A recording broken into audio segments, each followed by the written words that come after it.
바울은 원래 그 바리새인으로 또 유대인으로서 율법을 신앙의 가장 중요한 근거로 여기고 살았던 사람입니다. 그의 부모 때부터 그는 오랫동안 모든 신앙의 기준은 율법이다라고 하는 것을 확신하고 그렇게 살았던 사람이 바울이었죠.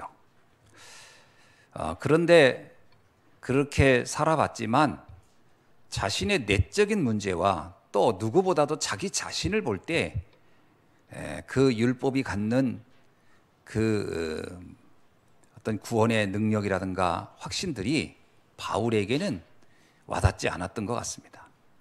그러다 보니까 바울은 표현하지는 않았지만 내적인 고민이 참 많았던 사람이었음을 우리는 성경을 통해서 발견할 수가 있어요. 신앙인들 중에 가장 많이 하는 실수가 있습니다. 구원을 받는데 행위로 받는가 믿음으로 받는가라는 질문을 간혹 합니다. 아마 그렇게 질문을 한 데는 그만한 이유가 있을 거라고 예상은 됩니다. 신앙생활 한다고 하면서 삶이 아무리 봐도 아닌 것 같은 경우, 이런 사람들을 보게 되면 자연스럽게 그런 고민을 아마 하지 않을까 이렇게 생각이 됩니다. 물론 불신자인 경우는 거의 대부분이 행위가 바라야 구원받지 않겠냐, 그래야 천국 가지 않겠냐, 이렇게 말하는 사람들이 거의 대부분일 것입니다. 물론 성도들 가운데도 그렇게 말하는 사람들이 있을 수 있겠으나, 그래도 말씀을 좀 안다면 그래도 말은 믿음으로 구원받는다 이렇게 말이라도 할 겁니다. 그런데 문제는 뭐냐면 성도들이 문제와 사건이 터졌을 때입니다. 예상치 못한 상황이 봉착하면은 그 믿음인가 행위인가에서 대부분이 율법적으로 행위적으로 옮겨간다는 것이 문제입니다. 그렇다면 근본적으로 우리 안에 깊이 뿌리 내린 것은 어쩌면 믿음 또는 복음이라는 것보다는 율법과 행위가 자신도 모르게 각인되어 있을 것이다라는 것을 알 수가 있는 것이죠. 성경을 보면 성경은 끊임없이 우리에게 믿음에 관한 부분, 은혜에 관한 부분들을 말씀하고 있습니다. 특별히 로마서를 보면 로마서는 바울이 계속해서 행위, 율법인가 믿음인가를 끊임없이 비교해가면서 논증해가는 내용들입니다. 왜 그렇게 바울은 믿음에 대한 부분을 강조했을까 하는 걸 우리는 예상해 봐야 됩니다. 왜 인간은 행위로는 구원을 받을 수 없을까? 여기에 대한 분명한 이유와 답을 알아야 돼요. 그렇지 않으면 우리도 모르게 행위에 대한 막연한 미련을 갖게 되기 때문에 그렇습니다. 왜 인간은 아무리 열심히 착하게 살아도 그것으로는 구원을 얻지 못할까 하는 것입니다. 이유가 있어요. 그것은 모든 사람이 창세기 3장 문제에 빠져 있기 때문에 그렇습니다. 이 창세기 3장 문제는 거의 불신자들은 모르는 말이에요. 알더라도 동화 같은 이야기로, 전설 같은 이야기로 아는 정도예요.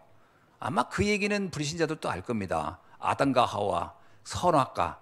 그러나 그게 얼마나 중요한 영적인 문제를 말해주는지는 잘 모를 거예요. 근데 성경은 이것이 전 인류에게 닥친 저주의 가장 근원적인 원인이라고 하는 걸 분명히 말하고 있거든요. 로마서 5장 12절에 이렇게 말하고 있습니다. 그러므로 한 사람으로 말미암아 죄가 세상에 들어오고 죄로 말미암아 사망에 들어왔나니 이와 같이 모든 사람이 죄를 지었으므로 사망이 모든 사람에게 이르렀느니라. 아담과 하와의 죄를 가리켜 뭐라고 하느냐면 모든 사람이 지은 죄를 말하는 것이다. 놀라운 얘기예요. 이게 무슨 얘기일까요? 이건 단순히 윤리적이고 도덕적이고 행위적인 얘기가 아니라는 것을 내포한 겁니다. 여러분, 부모의 어떤 체질이 자녀에게 넘어가는 건 부모가 행위를 잘하고 못하고 하고는 상관없이 그냥 DNA로 넘어가는 거예요. 그렇잖아요. 부모가 자녀에게 아무리 우리 자녀는 얼굴이 예쁘게 생겼으면 좋겠다, 뭐 해도 부모님이 생긴 대로 가는 것이지, 부모가 아무리 마음을 그렇게 한다고 해서 그게 달라지는 건 없는 겁니다. 이거는 나의 행위와 무관하게 넘어가는 것처럼 영적인 세계의 전가도 이것이 우리의 행위와 무관하게 전가된다고 하는 것을 말하고 있는 거거든요. 여러분, 요한복음 3장 8절에 뭐라고 말씀하냐면, 이 하나님과 분리된 죄의 문제, 이걸 원죄라고 하는데 이것이 어떤 결과를 가져오느냐? 죄를 짓는 자마다 마귀에게 속하나니, 이게 문제입니다. 인간이 하나님과의 관계, 아담과 하와의 선악과 사건은 하나님과 인간의 분리를 의미하는 건데, 인간이 하나님과 분리되는 순간부터 인간은 어디에 소속되느냐? 마귀에게 속한 자가 되었다는 겁니다. 이게 영적 비밀을 말해요. 영적인 세계를 이렇게 설명하고 있는 겁니다. 그래서 로마서 3장 23절은 뭐라고 말하냐? 모든 사람이 죄를 범하였음에 하나님의 영광에 이르지 못하게 되었다. 이것이 인간이 아무리 착하게 바르게 살아도 뭔가 이거로는 구원 얻을 수 없는 원인이 여기 있다는 겁니다. 두 번째는 뭐냐면, 어떤 사람도 인간의 행위를 가지고는 근본 문제를 해결할 수 있는 능력을 갖고 있지 못하다는 겁니다. 인간이 아무리 탁월한 사람이라 하더라도, 영웅이라 하더라도, 대단한 재능을 가진 사람이라 하더라도 그것으로는 근본 문제를 해결할 힘이 없다는 겁니다. 우리가 믿음이 좋은 사람 그러면 아마 사도 바울을 우리는 설명할 수 있잖아요. 바울이 얼마나 많은 고난과 역경 속에서도 믿음을 지켰습니까? 근데 그 사도 바울조차도 로마서 7장 24절에서 뭐라고 말하냐면, 오라 나는 곤고한 사람이로다. 이 사망의 몸에서 누가 나를 건져내랴. 그 7장을 보면요, 바울은 나름대로 자신이 하나님의 말씀에 따라 선행을 하면서 살고 싶은 마음이 있었다는 거예요. 그걸 놓고 간절함이 있었어요. 그런데 자신의 의지와 무관하게 또 다른 자기가 끊임없이 자기를 죄로 끌고 가는 것을 자기는 어쩔 수 없다라는 거예요. 그래서 말하기를, 오라 나는 곤고한 자로다. 나는 이미 사망의 상태에 빠져 있다라는 것을 고백하고 있어요. 아니, 물론 우리가 뭐 바울보다 못하다 이런 말은 아니지만 그래도 꽤 믿음이라고 하는 바울도 이런 고백을 했음을 보면, 이게 우리가 행해라 가는 것이 갖는 힘이 별게 없구나라는 것을 예측할 수 있죠. 더 놀라운 사실은 이사야 64장 6절의 고백입니다. 여기엔 뭐라고 표현하겠냐면요, 무릇 우리는 다 부정한 자 같아서 우리의 의는 다 더러운 옷과 같으며 우리는 다 잎사귀 같아 시들음으로 우리의 죄악이 바람같이 우리를 몰아가나이다. 참, 이 표현이 굉장히 시적인데 사실은 쓸쓸한 얘기예요. 무슨 얘기냐면, 우리의 의는, 우리가 의롭다는 이 모든 의는 더러운 옷과 같다. 제가 오래전에 이 말씀 처음 들었을 때는 사실은 이해가 잘 안 되더라고요. 아니, 의를 왜 더러운 옷이라고 비유했을까? 그게 무슨 뜻일까? 사실 또 이걸 누가 설명해 준 분도 없었거든요. 그래서 혼자 이제 이걸 묵상을 많이 했어요. 인간의 의는 더러운 옷과 같다? 그리고 우리는 다 잎사귀 같이 시든다? 이게 무슨 말일까? 생각해 보니까요, 이런 생각이 딱 들더라고요. 옷은 딱 빠르면 깨끗해지잖아요. 저도 이 와이셔츠 빤 지가 한 몇 주 돼요. 이거 빨아가지고 세탁소에 갖고 왔을 때 너무 깨끗한 거예요. 그래서 이거 잘 입어야지. 그래가지고 이거 입을 때마다 내가 샤워하고 입거든요. 오래 입어보려고. 그런데 오늘 아침에 이 와이셔츠 입는데 딱 이 칼 안에 까만 거예요. 그래서 이제 빨아야 될 때가 됐구나. 무슨 얘기냐? 아무리 깨끗하게 하고 해도요, 나도 모르게 어느 날 더러워지는 거예요. 우리의 의라는 게 그런 거예요. 내가 잠깐은 깨끗한 거하고 잠깐은 의로운 것 같은데 잠깐 지나면 금방 나는 더러운 옷처럼 또 나는 낡아지고 또 죄를 짓고 있는 거예요. 참 신기하잖아요. 아침에만 해도 오늘은 절대 다투지 말고 질투하지 말고 미워하지 말고 오직 하나님만 바라보고 그러면서 하루를 지내지. 점심때 되면 그런 생각 한 적도 없어. 그냥 막 싸우고 다투고 갈등하고 막 저녁 때 되면 완전히 스트레스 받아가지고 와요. 그리고 또 아침 되면 내가 왜 이러지? 우리의 의라는 거는 그게요, 유효 기간이 너무 짧다는 거예요. 마치 잎사귀가 시드는 것만큼이나 그 유효 기간이 짧다. 그러니 그렇게 허약한 의를 가지고 어떻게 인간이 구원을 받을 수 있겠느냐, 그 말입니다. 그래서 로마서 3장 20절에서 바울은 이렇게 얘기합니다. 율법의 행위로 그의 앞에서 의롭다 하심을 얻을 육체가 없나니 율법으로는 죄를 깨달음이니라. 그 율법이 나쁜 건 아니에요. 율법주의가 문제지. 율법은요, 우리 자신을 되돌아보게 하는데 굉장히 중요합니다. 그래서 율법을 놓고 보면은 내가 여전히 나는 죄인이구나, 나는 스스로 의롭게 살 힘이 없구나를 발견하게 하는 일종의 굉장히 거울과 같은 거예요. 그래서 율법은요, 잘 활용하면은 굉장히 이게 유용한 겁니다. 그렇죠? 그래서 하나님은 율법을 없애러 온 게 아니에요. 율법을 없애러 온 게 아니에요. 예수님은 그러잖아요. 나는 율법을 없애러 온 게 아니라 율법을 완성하러 왔다. 무슨 얘기예요? 율법의 그 본래의 기능을 깨닫도록, 알도록 회복시키러 온 것이다. 왜 모든 사람이 예수님을 믿어야 하고 하나님을 바라봐야 되냐? 율법을 보다 보면, 율법을 통해 적용하다 보면은 내 의지와 노력이 참 부질없는 것이고 얼마나 연약한 것인가를 알게 되기 때문이라는 거죠. 그래서 갈라디아서 2장 16절에서 이렇게 합니다. 율법의 행위로서는 의롭다함을 얻을 육체가 없느니라. 예, 그렇습니다. 의롭다함을, 행위로서는 의롭다 할 육체가 지구상에는 하나도 없어요. 그 대단한 성자라고 하는 말을 듣는 위대한 사람들조차도 그 또 다른 면을 보면은 부끄러운 게 참 많은 거예요. 그러니까 인간은 절대로 하나님 앞에 섰을 때 인간은 다 죄인이라고 하는 것은 분명한 겁니다. 그래서 우리가 행위로는 구원이 불가능하다는 것을 우리는 알아야 돼요. 우리의 행위로는. 창세기 2장 17절에 하나님께서 처음에 인간에게 선악과라고 하는 그 어마어마한 축복을 주십니다. 그러면서 뭐라고 하냐? 이 선악과를 절대 먹지 말아라. 이걸 먹는 날엔 정령 죽으리라. 그러면서요, 에덴의 모든 축복을 다 약속해 주셔가지고 인간은 에덴의 삶을 누리고 있었는데, 문제는 그 다음입니다. 사단의 공격 앞에서 인간의 이러한 의지와 노력은 아무 소용이 없었다는 거예요. 그렇죠? 그래서 결국은 선악과를 먹지 않으면 되는데 이것조차도 지킬 힘이 없어서 결국은 타락하게 되는 것이죠.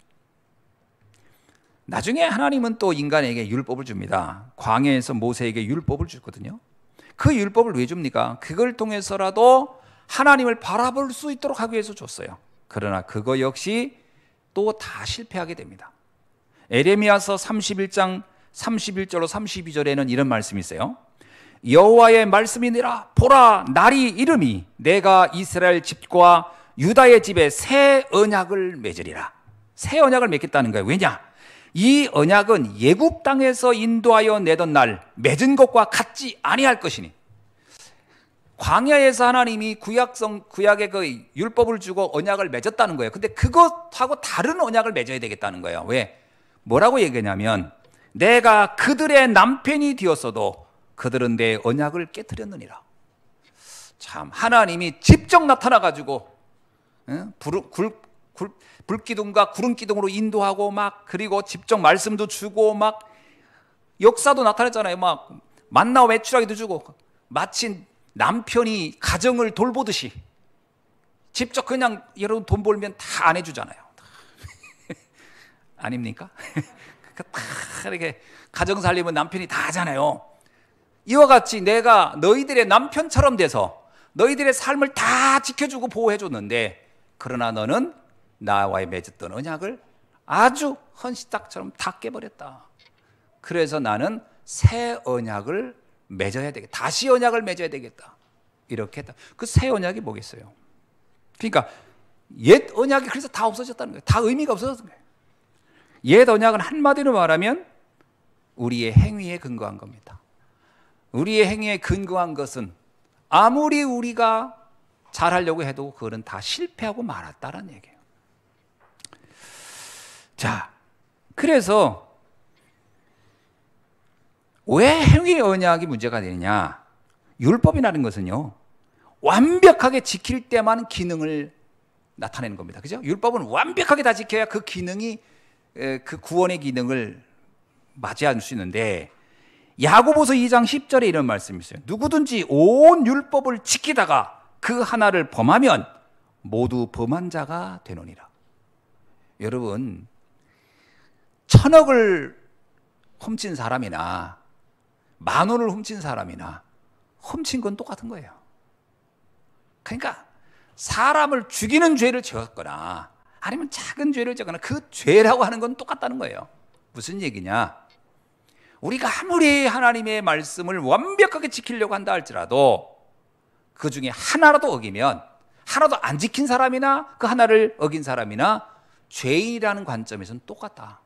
그 죄가 있으면 어떻게 돼요? 구원받을 수가 없는 거예요. 그래서 이 율법은 아주 나름 유용하긴 하나 구원을 얻기에는 절대로 부족하고 불가능한 것이라고 하는 것을 성경은 말하고 있는 거죠. 그래서 하나님이 누가복음 22장 20절에 보니까 그리스도의 피로 대속의 새 언약을 세우게 됐다는 겁니다. 에레미야서에서 보니까 새 언약을 맺을 것이다 라고 예언을 했고, 누가복음 22장 20절에서 드디어 예수님께서 대속의 은혜예요. 우리가 무엇을 해서가 아니라 하나님이 전적으로 당신이 십자가에서 죽으심으로 우리를 의롭게 할 수밖에 없는 은혜의 언약을 체결하게 되었다는 것을 말하고 있는 거죠. 이걸 보면 인간의 행위를 가지고는 절대로 구원을 얻을 수 없다고 하는 것을 성경은 명확하게 하고 있는 겁니다. 자, 이게 왜 이렇게 중요하냐면 자꾸 우리도 모르게요, 그래도 그렇지, 신앙생활하면서 제일 위험한 말이 그거예요.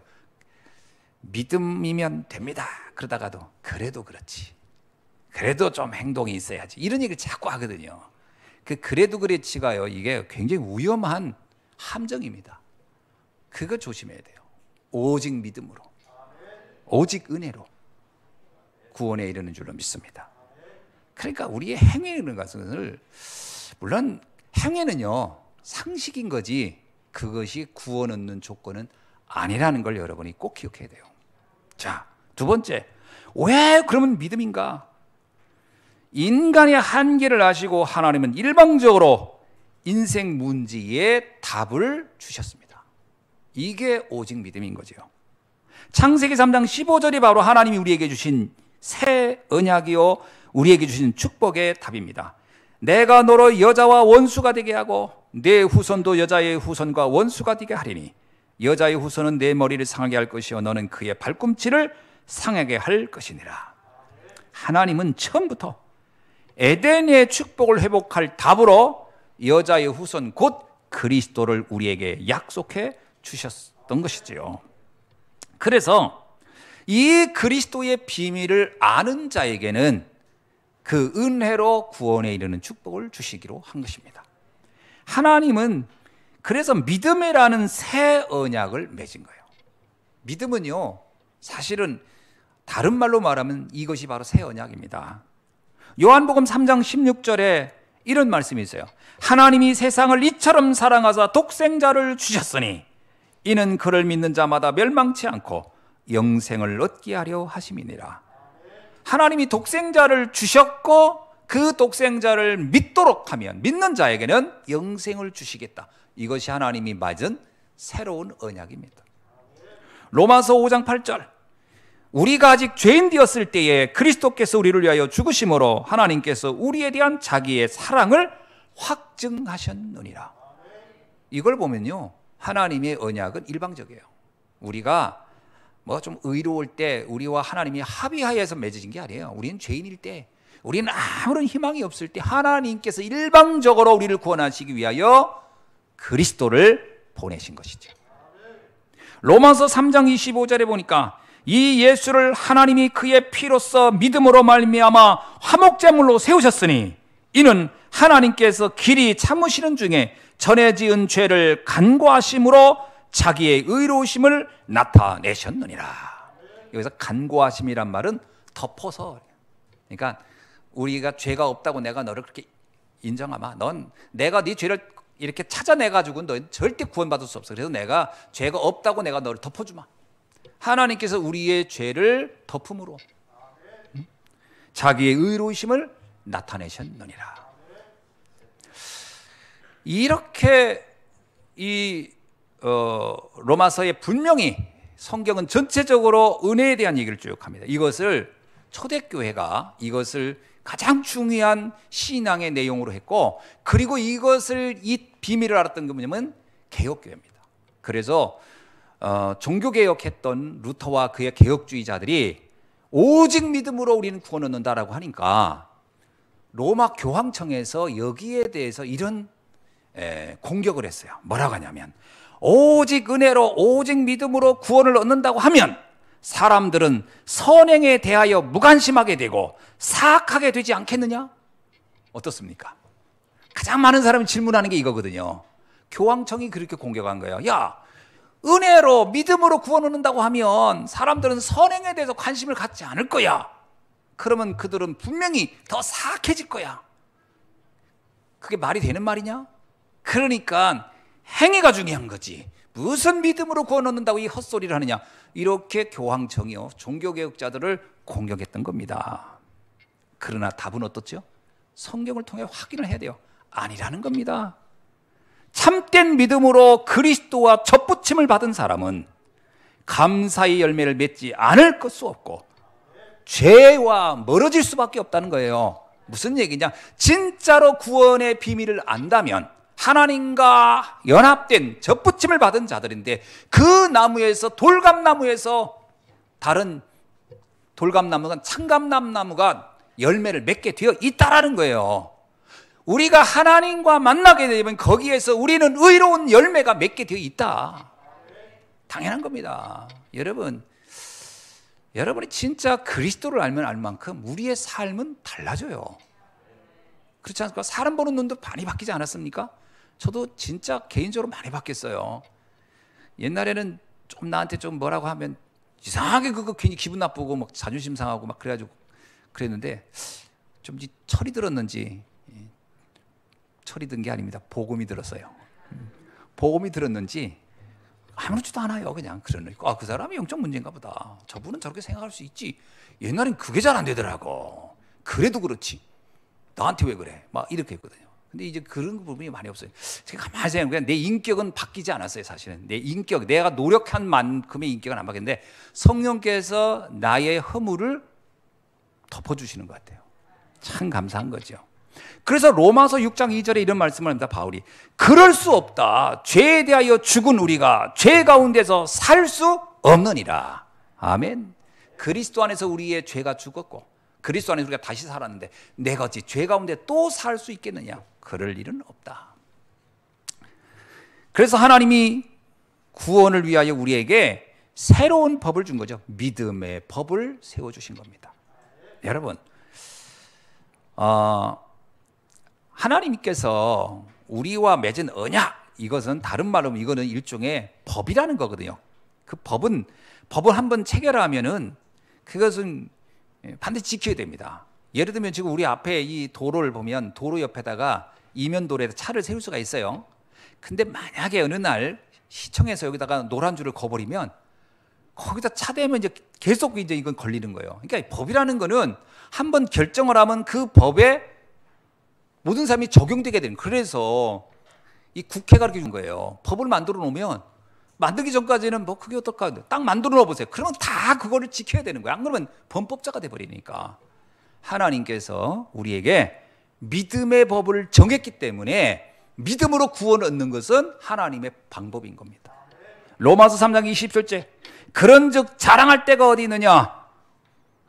있을 수 없느니라. 무슨 법이로냐? 행위로냐? 아니라 오직 믿음의 법이로다. 아멘. 우리가요 예수를 믿고 구원 얻는다는 것은 그냥 나의 심정적으로 믿으면 구원 얻는가 보다 이게 아니에요. 법으로 그렇게 정했다는 거예요. 법이 무서운 겁니다. 하나님이 법을 그렇게 정했다는 거예요. 너희가 믿으면 예수를 그리스도라고 믿어 그러면 법에 의해서 너는 구원 얻도록 내가 인정해버리겠다. 그게 믿음의 법입니다. 아멘. 그러니까요 이거는 굉장한 거예요 사실은. 그러니까 믿음이 요만큼 있든 이만큼 있든 상관없어요. 그렇잖아요. 6월절 문설주에 피를 바를 때 요만큼 바르든 한 바가지 갖다 부었든 그거는 발랐다는 것 자체가 법에 의해서 이미 그는 인정된 거예요. 그래서 그들은 출애굽을 할 수 있었던 겁니다.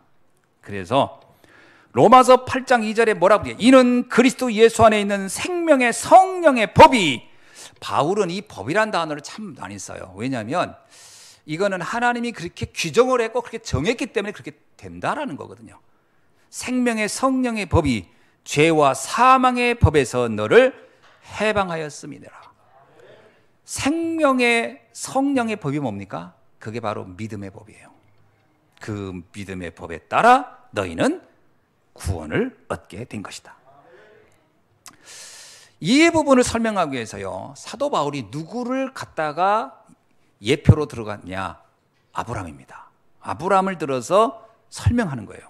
오늘 본문이 그래서 아브라함에 대한 얘기가 쫙 나오는데, 구약의 아브라함이 의롭다고 인정을 받았을 때 과연 그는 어떤 상태에 있었을 때인가라는 거예요. 재미난 건요, 유대인들에게는 율법이 모든 그 의로움과 의롭지 않은 것의 기준이라고 봤거든요. 그런데 유대인들이 가장 존경하는 사람이 누구예요? 아브라함입니다. 아브라함은 믿음의 조상이고 모세는 민족의 조상이거든요. 쉽게 말하면 모세라는 것은 이스라엘 민족을 건국의 아버지라고 본다면 아브라함은 그들의 신앙의 시조로 보는 것 말이에요. 그러니까 이스라엘 민족에 있어서 이스라엘 신앙이다 그럴 때는 아브라함부터 이렇게 쭉 이제 이어가는 걸 말이에요. 아브라함, 이삭, 야곱, 요셉 이렇게요. 근데 그 아브라함의 믿음의 후손이란 말이에요. 그래서 성경에 보면 아브라함의 하나님, 이삭의 하나님, 야곱의 하나님 이렇게 하면 나 이스라엘의 하나님 이렇게 나오거든요. 그게 왜 그러냐면 그들의 모든 신앙의 어떤 그 정체성이 아브라함으로부터 시작된다고 하는 거예요. 그런 아브라함을 바울이 딱 들어서 설명하는 겁니다. 아브라함이 하나님께 의롭다함을 얻었을 때가 언제냐? 할례를 받지 않았을 때요. 왜냐? 아브라함이요, 갈대우르에서 나와서 가는 중에 하나님께서 아브라함에게 너의 믿음으로 너를 의롭다 하려 할 텐데 그 이후에 나중에 아브라함이 할례는 그 이후에 하는 겁니다. 다시 말해 이거요. 그래서 성경에 나오는 거예요. 아브라함이 의롭다함을 받았을 때가 20절입니다. 할례시냐? 아니요, 무할례시니라. 그가 할례 받지 않았을 때도 그는 의롭다 인정을 받았어. 그러면 율법을, 가장 중요하다는 율법을 그는 안 지켰는데 왜 그는, 그러면 하나님은 그를 의롭다 했겠느냐? 그러면서 말하는 게 뭐죠? 11절에 그가 할례의 표를 받은 것은 무할례 시에 믿음으로 된 의를 인친 것이니라. 무할례 시에 그의 믿음으로는 의롭다라고 인칭받은 것은 너희들이 말한 그 할례라는 것과 그것을 받은 것과도 동일한 것이고 그건 아무 상관없는 것이다. 할례를 받냐 안 받냐 아무 상관없이 이미 그는 의로운 자가 되었다. 그 얘기한 겁니다. 사실은요, 로마서 4장 11절 오늘 본문에 보세요. 뭐라고 나오죠? 그래서 11절 보니까 믿는 모든 자의 조상이 되어. 아멘. 그래서 아브라함은 율법을 지킨 자의 조상이 아니에요. 모든 믿는 자의 조상이 되었느니라. 그러니까 믿음으로 구원 얻는다는 것에 가장 처음으로 그 모델을 보여주는 게 누구다? 아브라함이라는 거예요. 그러니까 이스라엘 백성이 말하는 거예요. 너희들이 그렇게 중요하게 여기는 그 믿음의 시조조차도 사실은 믿음으로 의롭게 된 것이다. 근데 왜 자꾸 행위로 율법을 통해서 의롭게 된다고 그런 말을 자꾸 하느냐? 이게 바울의 논리예요. 그게 이 말을 들었으니까 유대인들이 할 말이 없겠죠. 아, 그랬구나. 우리가 이걸 몰랐네. 이런 거죠. 사실 아브라함에게요, 행위로 구원을 얻으라고 했으면요, 성경에 기록된 것만 봐도요, 아브라함은 100% 구원 얻을 수 없어요. 일단 할례 안 받았고, 두 번째 창세기 12장 13절 20장 2절을 보면요, 경제 때문에 아내를 두 번이나 인신매매할 뻔했던 돈 받고 팔 뻔했어요. 아니 아브라함 그렇게 믿음 좋다는 사람이 아내는 돈 받고 팔려고 했어요. 유 목사님이 그러잖아요. 늙은 아내니까 그렇게 하려고 했다고. 근데 어떤 그게 행위로 보면 말이 되는 얘기입니까? 말도 안 되는 얘기지. 창세기 16장 4절로 6절에 보니까 뭐라고 나냐? 하갈이 임신했을 때입니다. 하갈이 임신해가지고 나서요, 사라를 멸시해요. 그랬더니 이 사라가 막 그것 때문에 너무 속상해가지고 아브라함한테 와가지고 막 항의를 합니다. 그러니까 아브라함이 뭐라고 하는지 아세요? 그 하갈은 너의 요종 아니냐, 네 맘대로 해라. 그래가지고 이 사라가 그 말 듣고 확신을 얻어가지고 하갈을 얼마나 학대했는지 성경에 보니까 하갈이 그 사라의 학대를 못 이겨서 도망 나간 거예요. 그러면 이 사라에게 하갈을 학대하도록 동조하고 지지하고 협력해 준 사람이 아브라함입니다. 그러면 아브라함이 행위를 가지고 우리가 상식적으로 봐도요, 행위 가지고 구원한다는 것은 100% 불가능한 거예요. 그런데 하나님은 무엇으로 그를 의롭다 했느냐? 그의 믿음으로 의롭다 했느니라. 그래서 창세기 15장 6절에 보니까 아브라함이 여호와를 믿으니 여호와께서 이를 그의 의로 여기셨느니라. 아멘. 그러니까 오늘 우리가요, 이 예수 그리스도의 복음에 대한 믿음을 갖는다는 것은, 이것은 신약에 와서만 만들어진 이런 법이 아니고요, 이건 아브라함 때부터 하나님이 인간을 구원하기 위해서 끊임없이 말씀해 주셨던 내용이라는 것을 우리는 알아야 됩니다. 자, 그러면 의롭다함이라는 것은 도대체 뭘까? 의로움이란 뭘 의미하는 걸까 하는 겁니다. 요한복음 16장 9절에 이런 말씀이 있어요. 죄에 대하여 함이란, 죄란 무엇이냐? 정말 설명을 간단하게 해서요. 죄란 무엇이냐? 요한복음 16장 9절에 보면 저희가 나를 믿지 아니하며, 여러분 원죄를 이거보다 정확히 설명한 데는 없어요. 죄란 뭐냐? 저희가 나를 믿지 아니하며. 그렇습니다. 예수 그리스도를 믿지 않고 하나님을 인정하지 않는다면 그것이 죄라는 거예요. 그건 예수님이 그냥 딱 말했어요. 죄란 나를 믿지 않는 것이다. 자, 그러면 의란 뭐냐? 그 다음에 의입니다. 의란 뭐냐? 내가 아버지께로 가니 너희가 다시 나를 보지 못함이냐. 좀 어렵죠? 요건 좀 어려울 겁니다. 의란 해놓고 내가 아버지께로 가니 너희가 다시 나를 보지 못함이니라. 근데 어려운 게 아닙니다. 설명하면 쉬울 거예요. 의란 너희들이 마음대로 알아서 착하고 바르게 산다고 되는 것이 아니라 참된 의는 나와 관련되어 있어야 된다는 거예요. 예수님이 뭐냐면 내가 너희와 함께 있고 내가 떠나. 그러면 나와 함께 있을 때 함께 했던 것이 의고, 나와 함께 하는 것이 의라. 그러니까 왜 의의 그 기준이 뭐냐면 예수 그리스도라는 거예요. 의의 기준이 예수님에게 있다라는 거예요. 곧 내가 의라는 거예요. 내가 의. 내가 너희와 함께한 나 떠나는 나, 그게 의라는 거예요. 의를 다른 데 찾지 말라는 거예요. 우리는 의를 예수님과 무관하게 의를 생각하거든요. 예수님은 예수님이고 나는 의롭게 살면 내가 의로운 거야. 아니, 예수님 그렇게 말 안 해요. 의는 나라는 거예요. 내가 의라는 거예요. 네 앞에 있는 내가 의고 내가 떠나 아버지께 가는 그가 의고. 그럼 우리가 의롭다 한다는 것은 뭘까요? 그 주님을 믿고 그 주님과 함께하는 것이 의입니다. 이게 의라는 거예요. 죄가 뭐라고요? 주님을 모르는 게 죄잖아요. 그럼 의는 뭐예요? 주님을 아는 거예요. 간단한 얘기입니다. 저희가 나를 믿지 않는 게 죄라면 저희가 나를 믿으면 그게 의인 거예요. 그래서 의의 주체가 누구냐? 예수 그리스도다. 우리는 지금까지요, 사람이 의롭냐 아니냐 그 주체가 나의 행위라고 생각했어요. 이게 가장 큰 착각입니다. 신앙생활인들이. 그러니까 자꾸 행위를 봐요. 아, 저 사람 착하냐 아니냐, 선행하냐 아니냐. 아닙니다. 저 사람이 예수님과 함께하는 사람이냐 아니냐, 그게 중요한 겁니다. 예수님과 함께하는 것이 의요, 예수님과 함께하지 않는 것이 죄인 겁니다. 그래서 예수님께서 말하잖아요. 나를 떠나서 넌 아무것도 할 수 없다. 그죠? 그 가지가 나무에 붙어 있어야 열매가 맺는 거예요. 나를 떠나서 넌 아무것도 할 수 없어. 아무것도 할 수 없는 것이 죄인 겁니다. 주님과 함께하는 것. 원래 원죄도 하나님과 분리된 거잖아요. 자, 그래서 예수 그리스도가 우리에게 완전한 의이며 완전한 구원의 비밀이 그 안에 있는 줄로 믿습니다. 그래서 예수님을 모르고는 어떤 몸부림을 쳐도 의의를 이룰 수가 없다라는 것을 말하고 있는 거예요. 에베소서 2장 8절에 뭐라고 합니까? 너희는 그 은혜로 인하여 믿음으로 말미암아 구원을 받았으니 이것은 너에게서 난 것이 아니요 하나님의 선물이니라.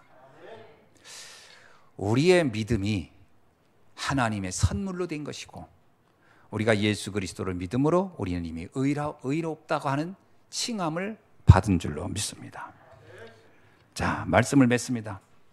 갈라디아 3장 24절에 이런 말씀이 있어요. 세상의 모든 법이라고 하는 것은 초등학문이라는 겁니다. 여러분, 도둑질하지 말아라, 거짓말하지 말아라, 살인하지 마라.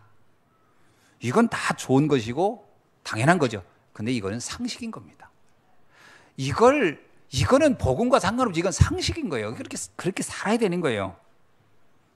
그러나 이러한 삶만 가지고는 근본 문제, 사단, 지옥, 그리고 하나님을 분리된 원죄는 해결받지 못해요.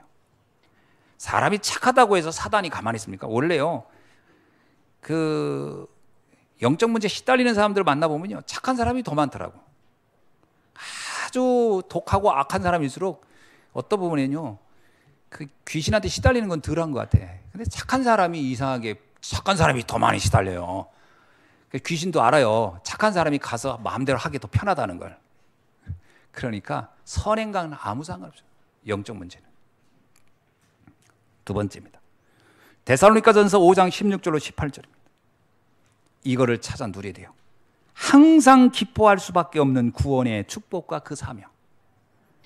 하나님은 우리에게요, 어마어마한 사명을 줘. 하나님의 형상, 생육하고 번성하고 충만하고 정복하고 다스리는 세계복음화의 언약, 237 5천 종족 살릴 수 있는 이 어마어마한 사명, 이걸 우리가 받았다는 거예요. 갈릴리 사람들이 그걸 받았어요. 그러니 우리 얼마나 기쁩니까? 무익했던 내가 이제 유익한 자가 됐으니까요. 그죠? 그냥 먹고 사는 것밖에는 모르고 살 내가 이제 전 세계를 바라보며 전도자의 삶을 살 수 있었으니 이 얼마나 감격스러운, 그러니까 우리는 항상 기뻐할 수 있는 거예요. 두 번째, 쉬지 않고 기도하라. 내 한계, 내 힘이 연약함을 아시고 주님은 우리 한계를 뛰어넘는 능력, 보좌의 축복, 시공간 초월의 능력으로 기도의 축복을 우리에게 준 겁니다. 그래서 유 목사님 요즘 계속 그냥 기도나 하지, 이게 기도 모르는 사람이에요. 기도는 하나 아니에요. 기도가 전부 다다. 그래서 사도 바울이 전도 나갈 때, 선교 나가기 전에 바로 하나님 앞에 집중하여 기도했던 건 뭐냐? 이건 어마어마한 하늘의 보좌의 축복이 현장에 나타날 수 있는 최고의 비밀을 알았기 때문에 기도했던 거예요. 오늘 우리도 현장을 놓고 우리가 자꾸 예수님 그랬죠. 기도 외에는 이런 유가 나갈 수 없느니라. 의외로 우리가 성도님들이 기도가 잘 안 돼요. 그죠? 왜 그럴까요? 기도 외에 세상 방법을 썼는데 너무 익숙해서 그래요. 세상 방법 썼는데 또 효과가 또 조금씩은 다 있었거든. 한 5%씩은 다 났다. 근데 진짜 하나님의 능력을 보려면 기도의 비밀을 누려야 됩니다. 그래서 쉬지 말고 기도하라는 거예요. 그 안에서 최고의 답을 얻어라. 여러분, 기도하는 자는 낙심하지 않습니다. 기도하는 사람은 갈등하지 않고요, 기도하는 사람은 우울해지지 않습니다.